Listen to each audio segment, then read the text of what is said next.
जबकि हमारे नबी कोई नया दीन लेकर नहीं आए। मोहम्मद रसूलुल्लाह का दीन वही है जो तुम्हारे नबी हजरत मूसा अलैहिस्सलातु वस्सलाम लेकर आए। आए अमेरिका और ब्रिटेन के ईसाइयों, तुम हम मुसलमानों के ऊपर जुल्म ज्यादती करके पहाड़ क्यों तोड़ रहे हो जुल्म के? इसलिए कि हमने कोई नया धर्म अपनाया नहीं, ये वही धर्म है जिसको जीसस, जिसको ईसा मसीह, जिसको यीशु लेकर आए थे। मोहम्मद रसूलुल्लाह वही दीन लेकर आए जो दीन मनू का था। आए यहूदियों, हमें क्यों टॉर्चर करते हो? कभी लबनान में, कभी इजराइल में, कभी फिलिस्तीन के अंदर जुल्म सितम ढाकर जहां जहां तुम्हारी बस्तियां हैं वहां मुसलमानों को तुम टॉर्चर करते हो। जबकि हमारे नबी कोई नया दीन लेकर नहीं आए। मोहम्मद रसूलुल्लाह का दीन वही है जो तुम्हारे नबी हजरत मूसा अलैहिस्सलातु वस्सलाम लेकर आए। आए अमेरिका और ब्रिटेन के ईसाइयों, तुम हम मुसलमानों के ऊपर जुल्म ज्यादती करके पहाड़ क्यों तोड़ रहे हो जुल्म के? इसलिए कि हमने कोई नया धर्म अपनाया नहीं, ये वही धर्म है जिसको जीसस, जिसको ईसा मसीह, जिसको यीशु लेकर आए थे।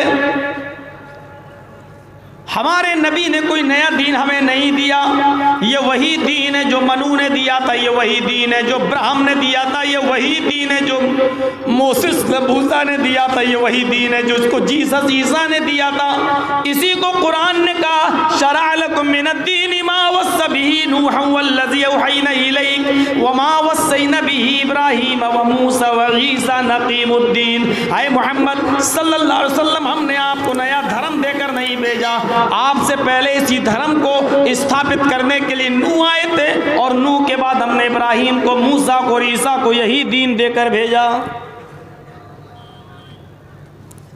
और फिर मोहम्मद रसूलुल्लाह से कहा जा रहा है, आप कह दो यहूदियों से और ईसाइयों से, आओ एक ऐसे कलमे की तरफ जो हमारे और तुम्हारे दरमियान बराबर है, कोई फर्क नहीं है। ला इलाहा इल्लल्लाह,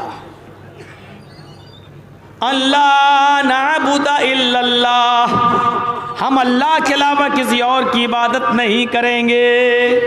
ये सबका धर्म यही है, यही मूल मंत्र है, यही ओरिजिनल शिक्षा, तालीम,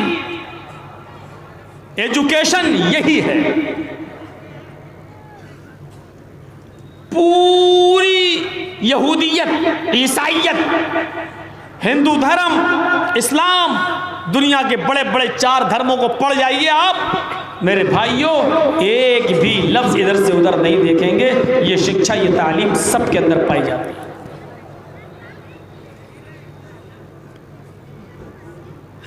आज भी ईसाइयत इसी कलमे को पढ़ती है। लैंग्वेज बदल गई, भाषा बदल गई। ला इलाहा इल्लल्लाह से there is no god but god is only one हो गया। नूह अलैहिस्सलाम का कलमा ला इलाहा इल्लल्लाह, मनु स्मृति के अंदर ला इलाहा इल्लल्लाह की जगह एकम ब्रह्मा द्वितीय नास्ते हो गया। लेकिन मीनिंग, अर्थ, ट्रांसलेट अगर आप करेंगे किसी भी भाषा में तो उसका तर्जमा यही होता है, एक ही ब्रह्मा है, एक ही अल्लाह है, उसके अलावा कोई हमारा परम पूज्य नहीं है।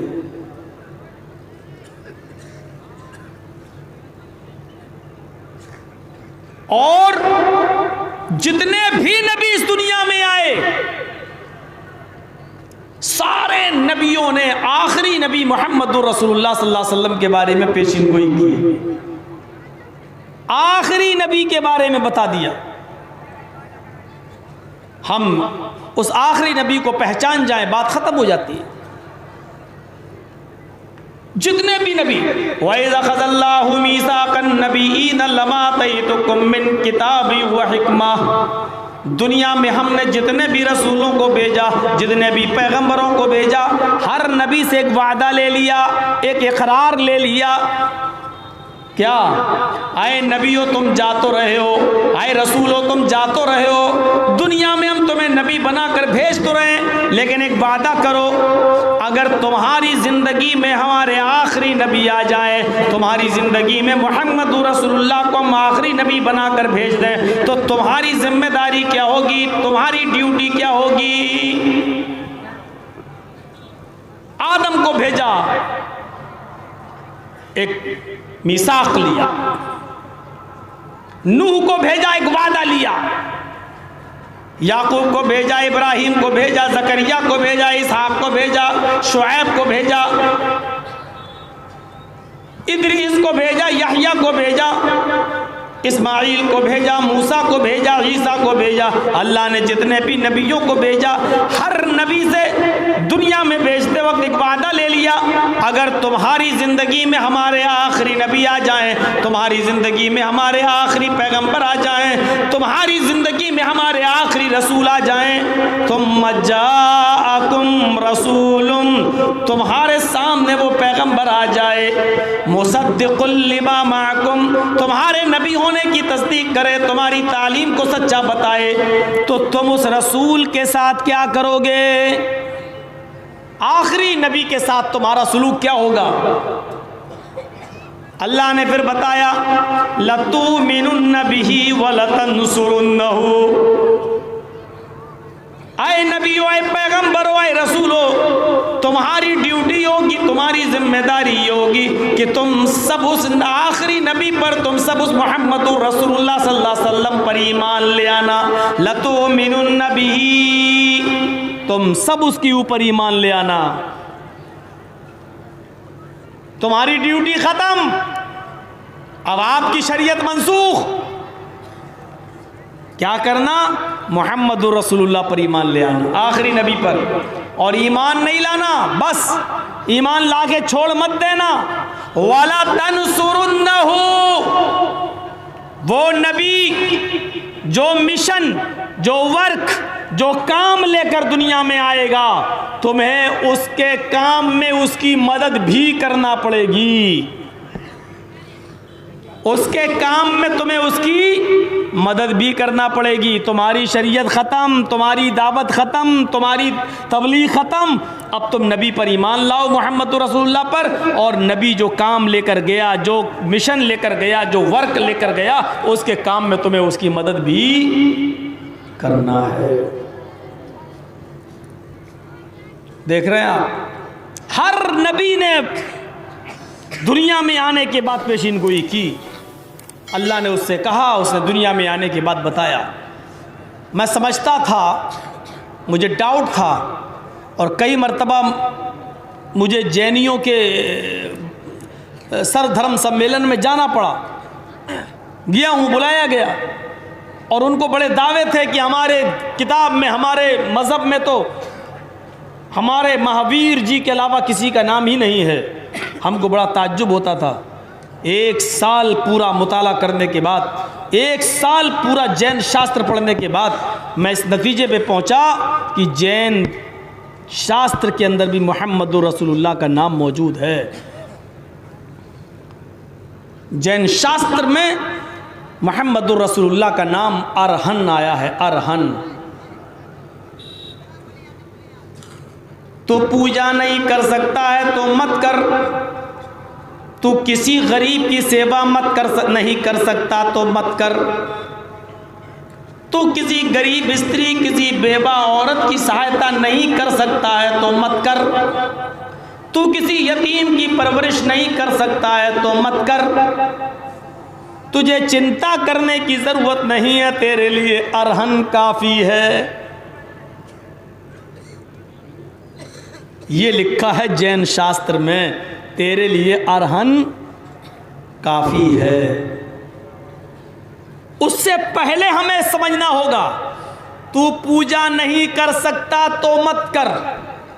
पूजा, इबादत तो हर धर्म के अंदर होती है, और जो आदमी जानबूझकर इबादत न करे, तर्क कर दे, छोड़ दे, तो वो गुनाहगार है।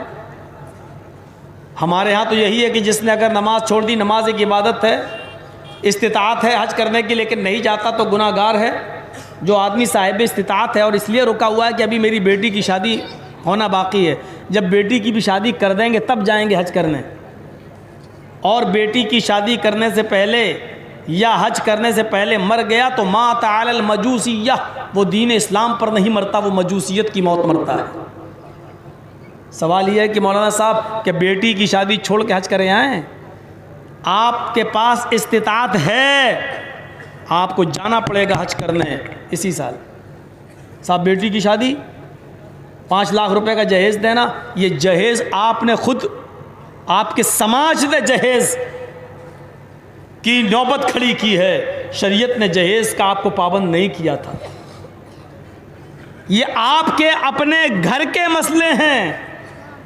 आपके पास पैसा है और अभी टाइम है, इस्तिताअत है, आपको हज करने जाना पड़ेगा।